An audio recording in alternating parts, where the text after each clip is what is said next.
नमस्कार. पत्रकार परिषद घेणारे आमचे मित्रपक्षाचे पदाधिकारी आणि आमचे विरोधक हे दोन्ही एकाच नाण्याच्या बाजू आहेत.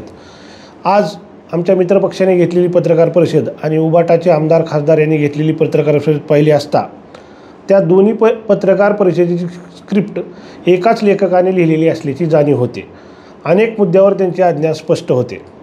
वास्तविक पालकमंत्र्याच्या पत्रानंतर स्थगिती देण्यात आली हे सर्वश्रुत असताना देखील स्थगिती फडणवीस सरकारने दिली असे वारंवार सांगणे हे त्यांच्या हेतूवर प्रश्नचिन्ह निर्माण करते.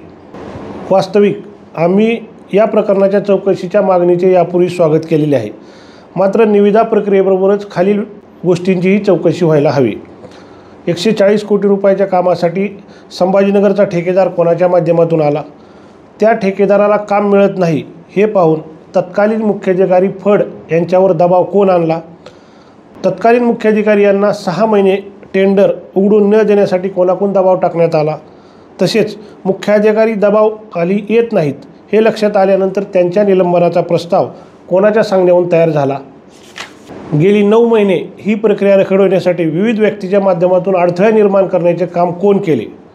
अखेर ज्याला कंत्राट मिळाले त्या ठेकेदारासोबत वाटाघाटीसाठी बैठका कोण घेतल्या. आम्ही पत्रकार परिषदेत स्पष्ट भूमिका मांडली होती की या विषयाबाबत आमच्या विरोधकांनी माननीय पालकमंत्र्यांना चुकीची माहिती देत त्यांचा गैरसमज निर्माण केलेला आहे. आजच्या त्यांच्या पत्रकार परिषदेत मांडलेले मुद्दे हे त्याला पुष्टी देणारे आहेत. झोपलेल्या लोकांना उठवता येतं, परंतु झोपेचं सोंग घेणारे कसं उठविणार. सगळं माहीत असून पण वेगळीच भाषा बोलणाऱ्यांना आम्ही काय बोलावं. धाराशिव शहरातील जनतेला न्याय आणि दिलासा मिळेपर्यंत भारतीय जनता पक्षाचा पाठपुरावा सुरूच राहील. धन्यवाद.